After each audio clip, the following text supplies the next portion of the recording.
The train hissed as it slowed, steam curling like restless ghosts into the crisp Wyoming air. Julia May Crowley stepped down from the final car, her gloved hand tightening around the handle of her battered carpetbag. She wore her best blue dress, a high-collared thing with delicate lace at the cuffs, faded now with time and laundering. The hem brushed the dust of the Rollins station platform, but she didn't notice. Her eyes were fixed ahead, on the future she'd been promised. She smoothed the folded letter in her pocket with trembling fingers, as if reassurance might lie in ink and parchment. The letter had arrived 4 months ago, sent by a man named Harlan Pike, a rancher, widower, in need of companionship, housekeeping, and a steady hand. It had read. He wanted a bride. He'd seen her listing in the matrimonial classifieds and replied with such kind words, such warmth, that Julia had cried when she read them. She hadn't thought a man would ever write her such a letter again. Not at 52. She adjusted her hat, wide-brimmed, stiff with travel grime, and took in her surroundings. The town was raw and unvarnished. 2 saloons, a church, a dry goods store with a crooked sign. Dust clung to everything. There was no one waiting for her. She stood awkwardly, the only passenger left, as the train groaned and wheezed its departure.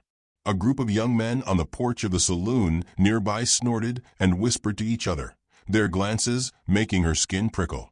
Julia Crowley, a man's voice called out behind her. She turned sharply, heart leaping. There he was, Harlan Pike.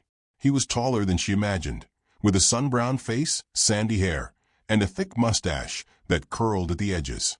He wore a tan duster coat, boots that had seen hard miles, and a revolver on his hip. A respectable man by appearances. But the moment their eyes met, something went cold inside her. He stared at her with a frown that started small and deepened by the second. His gaze traveled over her face, her graying hair, the slight stoop in her back she tried so hard to hide. "I thought you were younger," he said flatly. Julia's mouth parted. "You never asked my age." "Didn't need to," he muttered, glancing at the letter she held. "Thought that was a misprint." Her cheeks burned. "You wrote me, Mr. Pike. You said." "I know what I said." He looked away, face hardening.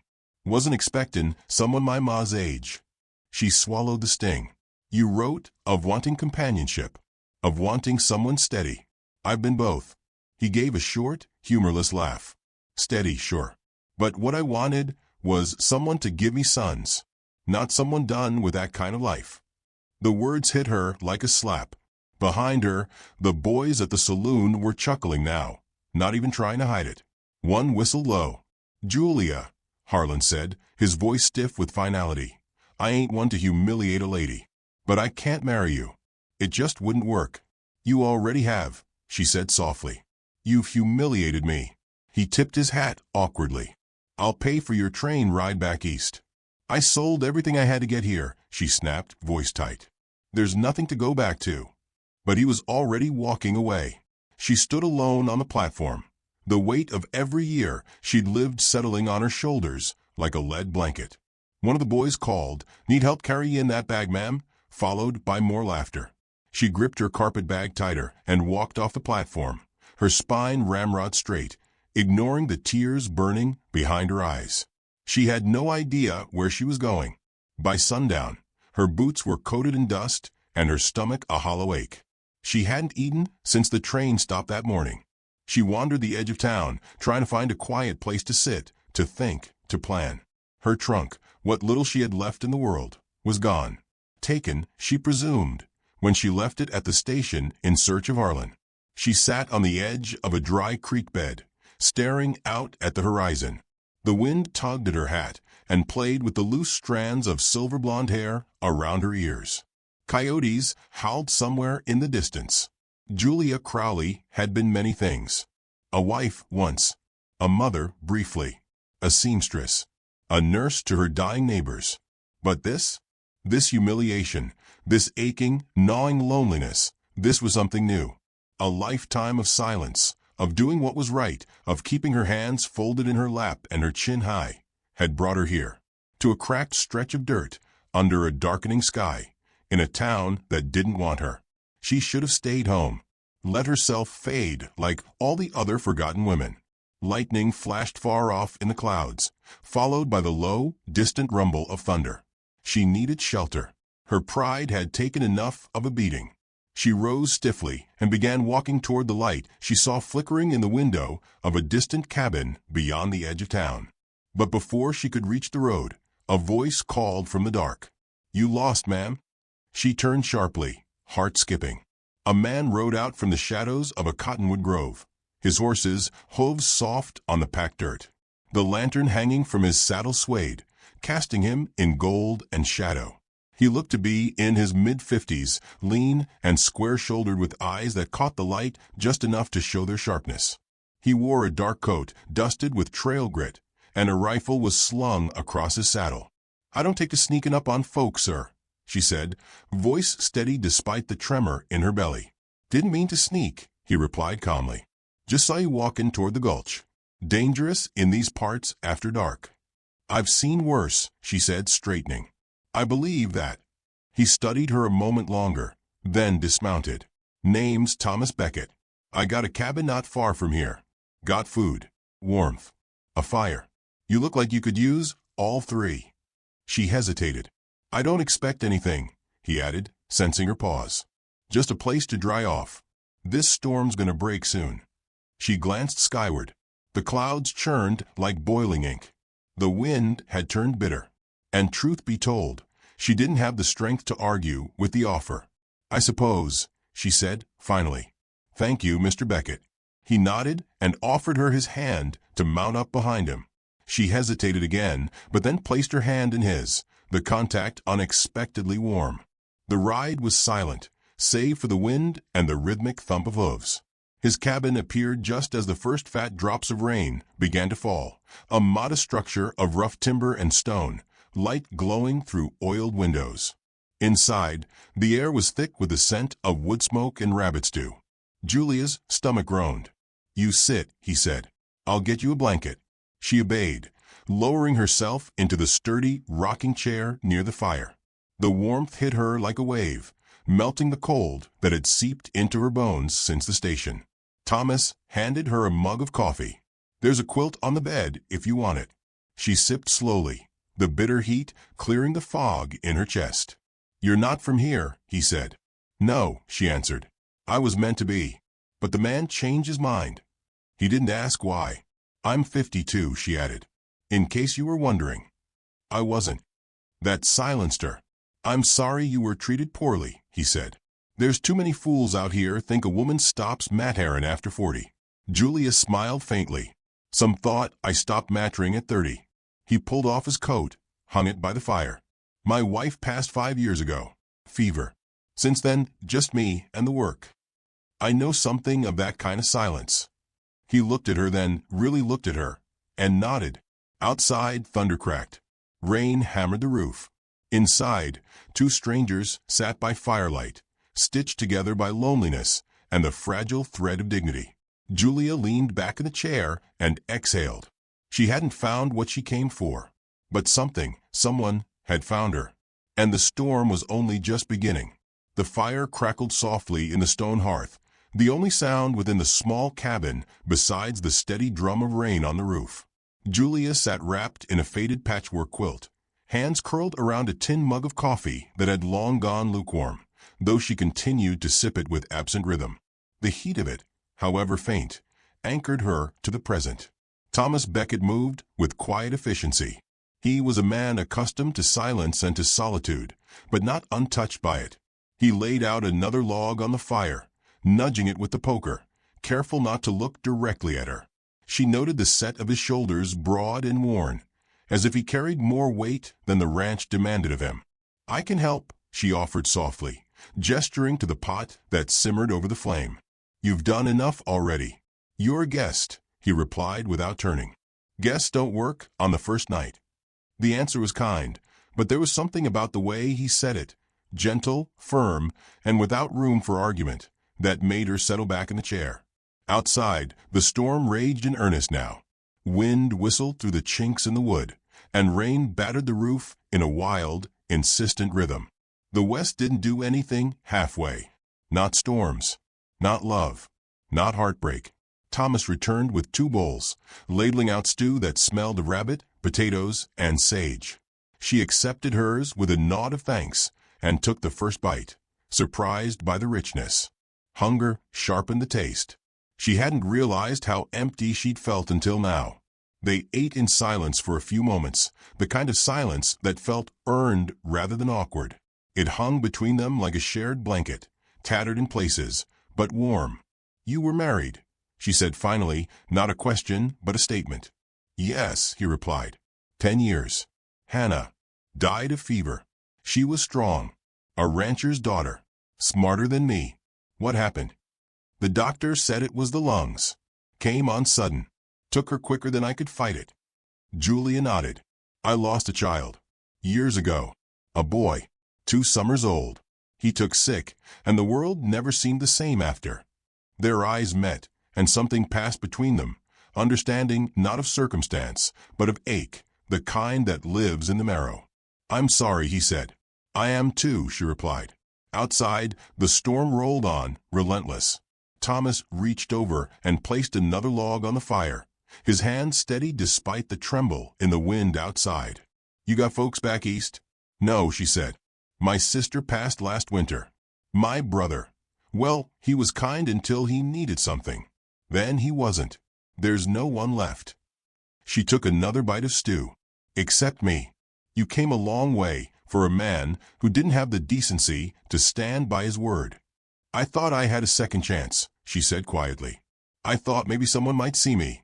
"I see you," he said without pause. The words weren't romantic, not quite. But they were honest.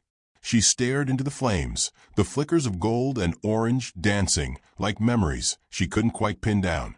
Her hands ached from a cold, though the warmth of the stew had begun to ease the stiffness. Still, the ache in her chest remained, the ache of being judged unworthy, of having her hope weighed and found wanting. Thomas stood and began to clear the dishes. Julia rose to help, and this time he didn't stop her. Together, they moved with the quiet rhythm of 2 people used to doing everything alone and surprised by how natural it felt to do something beside another. As she dried the bowls, her eyes scanned the cabin. It was small but well kept. Tools were hung neatly on the far wall. A rifle rested above the door. A single bed was tucked into the corner, the quilt pulled taut, a trunk at the foot of it. There were no photographs, no trinkets. Just the bare essentials and the man who kept them running. "You're not much for clutter," she noted. "Never had the luxury of it," he replied with a wry smile. That smile tugged at something inside her. He wasn't handsome in the way she remembered young men being, but he had a face shaped by wind, sun, and hard choices. And there was kindness there. Kindness she hadn't seen in years. After the dishes were done, he poured her another cup of coffee and nodded toward the rocking chair. "You'll sleep better by the fire." "And you?" she asked. "I've got another blanket. Floor's not so bad." "You'll ruin your back." "It's already ruined." She smiled at that, and he gave her a nod, as if pleased to have earned it. The storm began to ease, its fury dwindling to scattered taps and distant rumbles. The air inside the cabin grew thicker with comfort. Thomas pulled out the spare blanket from the trunk and rolled it out near the fire. Julia watched him, unsure of what to say or do. There was no roadmap for moments like these. No etiquette for 2 broken people sharing warmth after a day that tried to break them. "Why didn't you remarry?" she asked gently. He stared into the fire for a moment before answering. "I couldn't find a reason strong enough to try again. Until tonight, maybe." Her breath caught, not from flattery, but from the simple weight of his words. "Thomas, I don't mean to startle you," he said quickly, turning to face her. "I just mean sometimes you see a person and know they've walked through fire. And they didn't burn. They just learned how to carry the heat." She didn't know what to say to that. But she didn't need to. He hadn't spoken it to impress her. He'd spoken it because it was true. The wind moaned once more through the cracks in the wood, softer now. The storm had spent itself. But Julia hadn't. She leaned back in a chair and pulled the quilt tight around her shoulders. The fire cast shadows on the walls that danced like ghosts freed from their tether. And somewhere deep inside her, a flicker of warmth, of possibility, began to glow. "You'll stay a few days," he said softly, already more statement than question. "I've got nowhere else," she replied, just as soft. "Then, this is where you are." She nodded and closed her eyes, not in sleep, but in rest, for the first time in days. A knock shattered the quiet. Julia flinched, straightening. Thomas was on his feet in a second, rifle in hand. The knock came again, this time louder, more insistent. He moved to the door, silent as breath, and lifted the latch. On the other side stood a man, soaked to the bone, eyes wide and darting. He wasn't young nor old, with a jagged scar across his cheek and a revolver holstered tight against his hip. He looked like trouble, and he smelled like it too. "Evenin'," the man said. "Name's Cal, sorry to bother. My horse broke a leg 'bout a mile back. Been walkin' since. Storm near drowned me." Thomas didn't lower the rifle. "You lost?" "Maybe. Just looking for a warm place to dry off. I'll be gone at first light." Julia stood, moving beside Thomas, not touching him, but near enough to offer silent support. She didn't trust the man at the door. His eyes flicked over her, calculating, as if trying to place her. "You traveling alone?" Cal asked, grin half-formed. "She's with me," Thomas said sharply. Julia didn't flinch. She met the stranger's gaze squarely. She didn't need rescuing, but it felt good to be claimed, even just for protection. Thomas stepped back and opened the door halfway. "You can come in for the night. Floor only. You try anything, I'll lend you." Cal raised his hands in mock surrender. Wouldn't dream of it. The cabin felt smaller once he was inside. Julia kept her distance, resuming her place by the fire. She watched as Thomas gave the man a blanket, kept the rifle within reach, and sat himself down between the visitor and her without saying another word. Cal stretched out near the door, but Julia noticed his eyes never fully closed. He was listening, waiting. The air grew thick again, not with comfort this time, but with tension. The storm outside had ended, but another had just walked in. Later, once the fire had dimmed and the room quieted, Julia whispered, "You think he's trouble?" Thomas didn't open his eyes. "I know he is. What do we do?" "We'll handle it," he said simply. And that was enough. The quilt around her shoulders now felt heavier, like armor. The cabin no longer felt like shelter from the storm. It felt like a battlefield with fire for a torch and silence for a shield. But she was not afraid. Not anymore. Morning crept into the cabin slow and gray, dragging the scent of damp earth and ash. Julia stirred first, the warmth of the dying fire barely clinging to the air. She blinked away the fog of sleep and sat up, the patchwork quilt falling from her shoulders. Her gaze drifted to the doorway, where the stranger, Cal, still lay wrapped in the spare blanket. But his breathing was wrong. Too even. Too staged. She stood, slow and quiet, the floorboards groaning softly beneath her bare feet. Her eyes found Thomas. He was already awake, sitting in a chair near the table, a tin cup of black coffee cradled in his hands. His rifle leaned against the wall, within arm's reach. He looked at her, and in that look they shared everything they needed to say. The man was still dangerous. Julia moved to the small stove, setting a pot to heat more water. Her hands worked automatically, but her mind was racing. Something about Cal's arrival felt off, contrived. His eyes had scanned the room too thoroughly, his questions too casual. Men like him didn't knock unless they had something to gain. Cal stirred finally, groaning and sitting up as if waking naturally. "Mornin'," he drawled, voice scratchy from a cold. "Appreciate the hospitality. Not all folks this side of the river are so generous." Thomas didn't reply. He watched the man with the patience of a hunter. Julia poured the coffee and offered it to Cal without a word. He took it, his grin lopsided and oily. "You two married?" he asked, sipping. "No," Thomas answered. "Could have fooled me."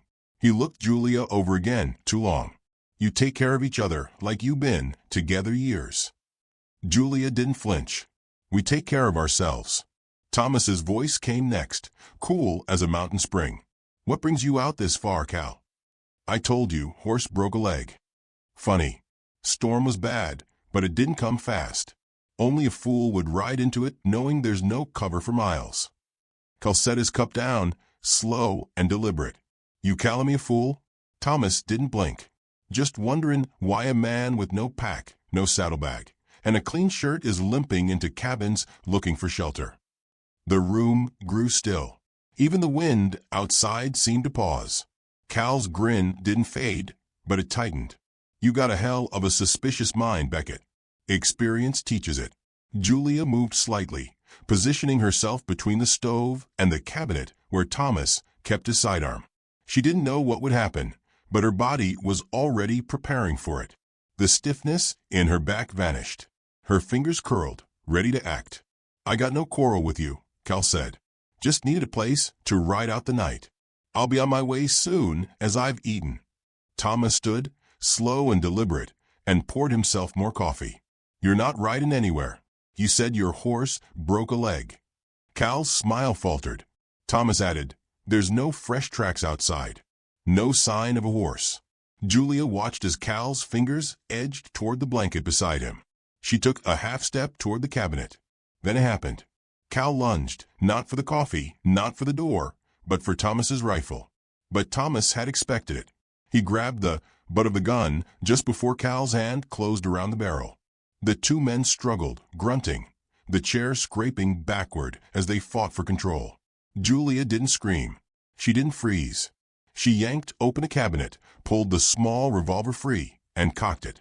Let go, she said, voice like steel. Cal froze, panting, his hand still locked on the rifle. His eyes flicked to the revolver, aimed square at his chest. I said let go, Julia repeated. Cal slowly released his grip. Thomas stepped back, raising the rifle to aim directly at the intruder.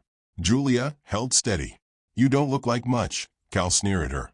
Old woman with a pistol. You don't look like much either, she replied. But here we are. Thomas jerked his chin toward the door. Get out. Now.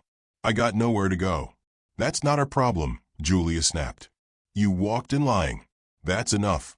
Cal took a long breath, weighing his odds. He must have seen something in both their faces, something unflinching, because he muttered a curse and moved toward the door. I ever see you again, Thomas warned, I won't wait for you to make the first move. Cal left without another word, the door slamming behind him. Julia's hand didn't lower until the sound of footsteps faded into the wet morning silence. Then she exhaled and set the revolver on the table. Thomas looked at her, a long, unreadable expression on his face. You handled that well. I've handled worse. He poured her a fresh cup of coffee and set it in front of her. You got more grit than most men I've met. She took the cup, nodding in thanks. Being treated like I'm fragile for 50 years will do that to a woman. Thomas sat. They didn't speak again for a while, both sipping their coffee and listening to the world reclaim its calm. Later, after a breakfast made in silence, they stepped outside together. The rain had passed. The sky hung low and gray, but the land looked cleaner, washed of its dust and tension. The tracks Cal left behind were shallow and scattered. He hadn't gone far. Julia noted the direction and turned to Thomas. You think he'll come back? Thomas nodded. If not today, then soon. Then we should be ready. I've got a shotgun and 2 rifles. I've got a needle and boiling water, she said. That made him laugh, a short bark of amusement that broke the tension. They returned inside. Julia helped with repairs to a broken fence post after lunch, sleeves rolled, her hands red and blistered. Thomas watched her work, not out of doubt, but with a quiet admiration. She never asked for rest, never asked for help. She simply did what needed doing. By evening, the cabin felt less like a place of shelter and more like a fortress. Not in its walls or its weapons, but in the way they moved now, together, wordless, sure. Over supper, Thomas finally said, There's a dance in town Saturday. Julia raised an eyebrow. You dance. Not well, but I figured maybe we could go. Give the town something to talk about. You're not worried what they'll say? They'll say I brought the most dignified woman in 3 counties. Julia's mouth twitched into a smile. I'll think about it, she said. He nodded, not pressing, but something warm spread in her chest, small and quiet and persistent. Later that night, while cleaning dishes, Thomas spoke again. "You know Harlan Pike's a coward." "Cowards always hide behind rules," she said. "Too old, too poor, too plain. They make excuses so they don't have to admit they're afraid of strong women." "You're not just strong," Thomas said. "You're fearless." She looked at him, suds dripping from her fingers. "No, I'm terrified, but I act anyway. That's the difference." Their eyes met. The moment stretched. Thomas stepped closer. "I'd like to court you properly," he said. "If you'd let me." Julia studied him for a long moment. "I'm not a girl. I'm not here to be wooed like one." "I don't want a girl," he replied. "I want a woman who knows her mind, who knows her worth." She dried her hands on a cloth and said, "Then I suppose you can start with a dance on Saturday." He grinned. But before she could enjoy the lightness of the moment, there was a knock at the door. Thomas was already reaching for the rifle. Julia grabbed the revolver. She opened the door slow and careful. It wasn't Cal. It was Harlan Pike. He looked cleaner than she remembered. Better dressed. Nervous. "Julia," he said, "I came to apologize." She didn't step aside. "I was wrong," he said. "I judged you too quickly. I didn't realize what kind of woman you are." "No," she said. "You realized. You just didn't like it." He swallowed. "I want to make it right. I brought a license. I've got witnesses in town. If you'll come back, I'll marry you." Behind her, Thomas didn't move. Julia held the doorframe and looked at Harlan for a long, quiet second. Then she smiled. Not kindly. "You turned your back on me in front of the whole town. Let them laugh at me. Called me too old to be a wife. And now that someone else sees me, suddenly I'm worth your time." "I made a mistake." "No," she said. "You just didn't think I'd find someone who could see past my years." She stepped back and closed the door. The latch clicked. Thomas raised an eyebrow. "Didn't expect that today." "I did," she said. "Men like Harlan always circle back when they realize you're not waiting for them." She returned to the dishes, humming softly. Thomas leaned in the doorway, watching her. In the space between them, something steady had taken root. Dignity hadn't just been defended. It had been reclaimed. The sky was a watercolor of violet and rose as dusk settled over Rollins. From the rise near the town's edge, Julia could see the chapel steeple catching the last amber light of day, casting long shadows over the dirt roads and weather-beaten buildings. She stood beside Thomas, hands clasped tightly in front of her, the edges of her shawl fluttering in the cool breeze. They hadn't spoken much since Harlan's visit 2 days ago. They hadn't needed to. The silence between them had taken on a new weight, no longer hollow, but full of understanding. Below them, music drifted faintly from the community hall. The dance had begun. "You sure about this?" Thomas asked, tipping his hat back just enough for her to see the doubt tugging at his brow. "No," she replied with a wry smile. "But I'm going anyway." He offered his arm. She took it. The walk into town was quiet save for the crunch of boots on gravel and the occasional rustle of wind in the brush. As they approached the hall, voices and laughter spilled through the open doors. The sound made Julia's stomach twist. Years of being overlooked weren't erased easily. But she held her head high. Inside, the hall buzzed with movement.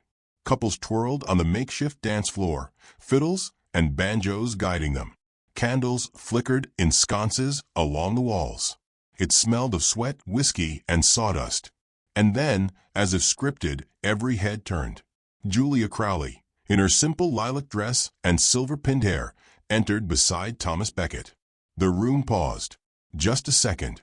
But long enough. She could feel it in her chest, the same heat of humiliation she'd felt on that train platform. But this time, she didn't shrink. She met their gazes one by one, and none of them could hold hers for long. Thomas nodded politely to those he recognized and led her through the crowd. Whispers followed them like dust-trailing boots. But they didn't matter. "Dance with me," he said. She hesitated. "I haven't in years." "Neither have I." "We'll be terrible." She chuckled despite herself. "You're persistent." "I see you, Julia. And I won't stop." She took his hand. The first few steps were awkward, clumsy feet and offbeat turns. But laughter came easy, and soon the rhythm returned. Maybe not to their bodies, but to their hearts. She was warm from the inside out. They danced again, then again, and slowly the stares faded. The whispers dulled. People turned back to their own lives. Some even smiled. Julia left the floor breathless. She hadn't smiled like this in years. Her cheeks ached, and her heart thrummed with something wild and free. She stepped out to the porch, letting the night air cool her. The stars were beginning to peek through the indigo canvas above. She leaned against a post and closed her eyes. A voice broke the stillness. "You really chose him?" Her eyes snapped open. Harlan stood just beyond the lantern's reach, arms crossed, eyes narrowed in disbelief. "I didn't choose him," she said. "He chose me, as I am." Without apology, he stepped forward. "I came back. I tried to make it right." "You came back because you saw someone else wanted me," she replied. "Not because you did." His jaw clenched. "You embarrassed me in front of the whole town. And you humiliated me in front of strangers," she said, stepping forward. "The difference is I recovered." He shook his head. "He's old. He's got nothing. I've got land. A house. I could have given you more." "No," she said, voice like steel. "You would have taken more. My pride. My fire. My soul. All for the illusion of a name on paper." "You're making a mistake," he hissed. Julia stepped into the light, eyes flashing. "No. I made the mistake of ever thinking your letter meant anything." Behind her, the door creaked open. Thomas appeared, face unreadable but body tense. "Everything all right?" he asked. Julia didn't break her stare with Harlan. "Just settling old business." Harlan turned to Thomas. "You think this is over? You think people are just going to forget she's twice the age of the girls you could have had?" "I didn't want a girl," Thomas said, voice low. "I wanted a woman who wouldn't run when things got hard." Harlan scoffed. "You'll regret it." Julia's voice cut through the tension. "Leave." He looked at her, something cruel behind his eyes. Then, too quick to stop, he moved. A flash of steel gleamed in the lantern light as Harlan lunged. Thomas stepped in front of her just as the blade arced. Julia screamed and reached for the revolver at her waist. Thomas had insisted she carry it tonight, just in case. But before her fingers even closed around the handle, Thomas slammed his fist into Harlan's face. The blade clattered to the porch.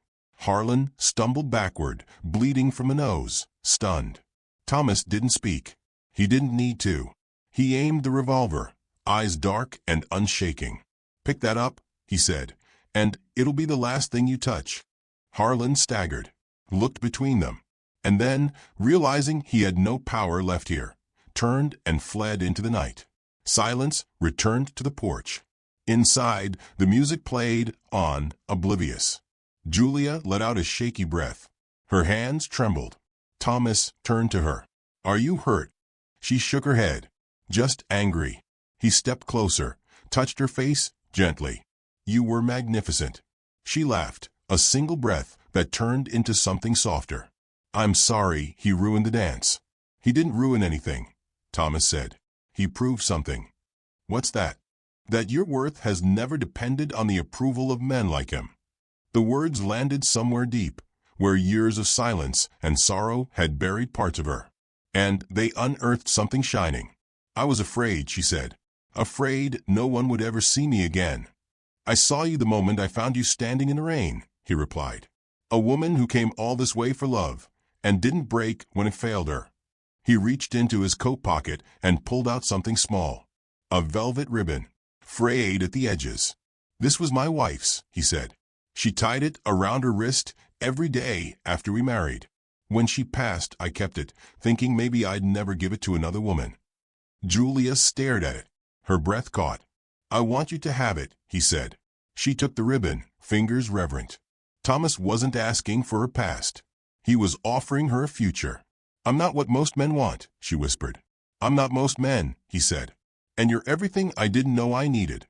Her voice wavered. "This is real." He took her hand and pressed it over his chest. "Do you feel that? It's yours." She leaned into him then, forehead to his, letting the quiet settle like dust after a storm. A new life didn't always begin with trumpets and parades. Sometimes it began on a porch lit by lanterns, with the past finally behind you and a man willing to fight beside you instead of ahead of you. Later that night, as they walked home under a field of stars, Julia thought of everything she had feared, being too old, too late, too forgotten. And she smiled. She hadn't been too old. She'd just been waiting for a man who saw her. So if you've ever felt discarded, forgotten, or overlooked, remember this. Some stories don't bloom until late spring, but they bloom brighter for it. If this story moved you, don't forget to like, subscribe, and share your thoughts in the comments. And never forget, there's no expiration date on love.